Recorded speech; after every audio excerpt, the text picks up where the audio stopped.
Good evening, everybody. It is such a pleasure to be here in spirit with all of you tonight.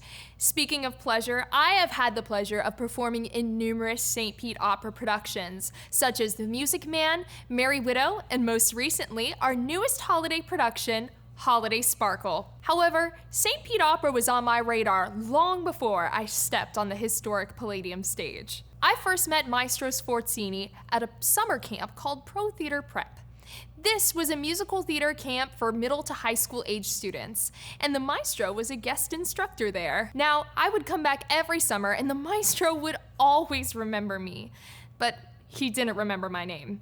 In fact, what he'd say when I walked in the room was, "Oh, I remember you!" But I don't remember your name. In fact, that is what he said at my first audition for St. Pete Opera when I was 19 years old. I was still doing the musical theater thing and studying at the University of Tampa, and one of the regulars in the seasonal Sparkle chorus got me an audition for the maestro.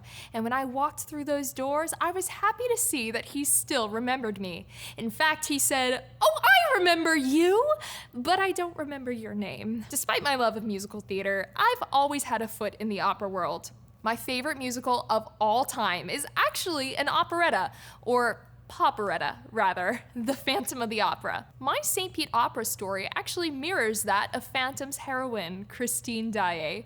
Much like Christine, I started out in the chorus of a St. Pete Opera show, Seasonal Sparkle, and I worked my way up to playing small roles such as Mrs. Squires in The Music Man and Sylvienne in Merry Widow.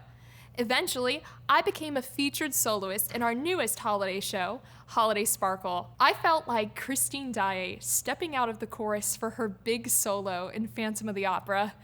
And I really can't thank St. Pete Opera enough for not only allowing me to live my childhood fantasies, but also opening my eyes to a world of new possibilities. St. Pete Opera ignited a love in opera for me as an art form that I had no idea was there. In fact, after doing a couple shows with St. Pete Opera, I started taking opera workshop at my college, learning new arias. I was impressing all the voice teachers at my juries. While most of the musical theater students would sing an art song and they never memorized the words, I would always learn not one, but two, or maybe even three foreign language pieces for my juries, because why not? It was so much fun. It was different, and it was new to me. If you had asked me in high school if I ever thought that I would be playing a named part in Carmen or performing in Puccini's Madama Butterfly, I would have laughed. Now I can't imagine my life without opera in it, and I can't thank St. Pete Opera enough for giving me that gift. Going on 4 years and many productions later, I'm proud to say Maestro Sforzini finally remembers my name, and our friendship has evolved from that of student and teacher to colleagues and even Facebook friends. Although the 12-year-old inside me will probably never be comfortable calling him by his first name. Still, I have a lot to learn from both Maestro Sforzini and his opera company, and I look forward to continuing to grow with them as the years continue on. I want to thank all of you for giving me these opportunities.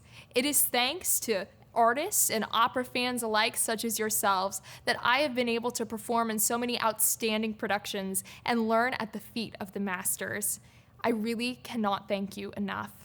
I hope you all have a wonderful evening. It has been an honor to speak with you tonight. And before I go, most importantly, I love you, Maestro.